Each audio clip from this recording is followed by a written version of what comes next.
Greetings. This is Greg for Tesla Fan Insight. My talk today focuses on what I call strange doings in Stuttgart, Germany, and its impact on Tesla. Bonjour, wie geht's? Wie steht's noch immer aus? Vierbeinen, Strasnice, Ni hao ma, guten Tag, buongiorno. This is Greg for Tesla Fan Insight.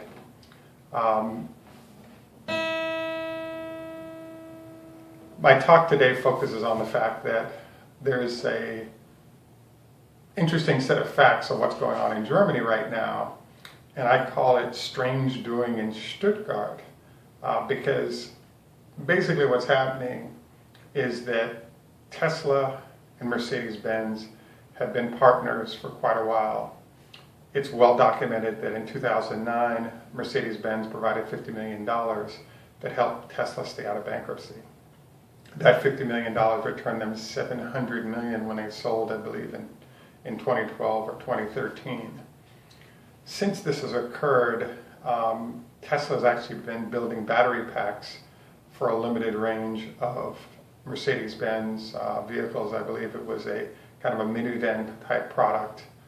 The battery given to Mercedes by Tesla was capable of about 80 miles of range, which wasn't the best battery. But I think Tesla didn't want to provide Mercedes with a competitive product, i.e. just a Tesla engine, if you will, and therefore be competing with itself. This relationship evolved into where we are currently with trucks. If you do a Google search extensively and look up supercharger able, advanced charging able, batteries for trucks, only one manufacturer out there has this capability, and that's Mercedes-Benz. And this capability emanates from the fact that they're using Tesla batteries / engine capabilities to deliver these light and medium duty trucks, as well as sort of large cargo vans for delivery of sort of in a FedEx situation at a company called Hermes. So the question is, why is this video relevant? And the answer is that there's a bunch of things that have been going on that show that Mercedes-Benz and Tesla are somewhat in a frenemy situation where they're both friends and enemies as well. And it's resulted in some strange behavior occurring in my mind. The first of those strange behaviors is that Mercedes elected to go ahead and introduce a Powerwall product that competes with Tesla for the home with another company inside the United States. Now, I thought this was amazing because that sort of shot across the bow of Tesla, I thought was one of the dumbest business decisions I've ever seen because of the potential for it to damage their relationship. They may get $20 to $30 million a year in revenue, but they potentially blow up, help destroy their relationship with Tesla by entering the market and signaling that they're going to be facing up against Tesla as a competitor at every spot. The next thing that came across the bow was the head of the truck division of Mercedes indicated that they, in an article within the last 6 weeks, indicated that they're not worried about the truck threat that is represented by Tesla. And I was fascinated with the comments that were being made here because both Tesla and Mercedes are scheduled in September to announce trucking efforts and the rollout on a large scale of their truck products. And I was fascinated because usually partners who are selling to each other sort of make few statements that are caustic towards the other entity. If you read the article, the German or Mercedes executive was talking about the fact that they worry not about Tesla because they're in 176 countries. They have a long-standing relationship with huge numbers of millions of customers around the world. and that sort of strong relationship allows them to weather the storm of anyone, including Tesla, entering the space. I was blown away when I read this because the potential for Tesla to be punitive, I think is definitely there. And Mercedes doesn't build their own batteries for their own products.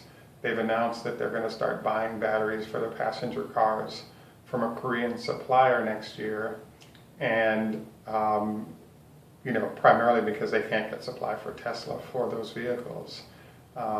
They're still reliant upon Tesla to both deliver the allocation of batteries needed for the current truck solutions, and then assist Mercedes in delivering on orders in 2018 that have already been placed by customers based on successful trials of truck products with Tesla batteries and engines in them.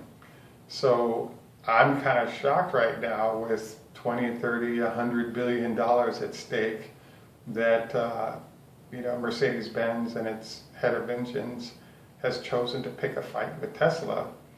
And I think that the perception is they're the bigger company with a lot more experience, but they haven't dealt with sort of punitive billionaires from Silicon Valley before, and knowing what can happen to you in terms of canceled contracts, etc., that could really damage your ability to do business and put you back to the drawing board. So it'll be interesting to see how this all works out.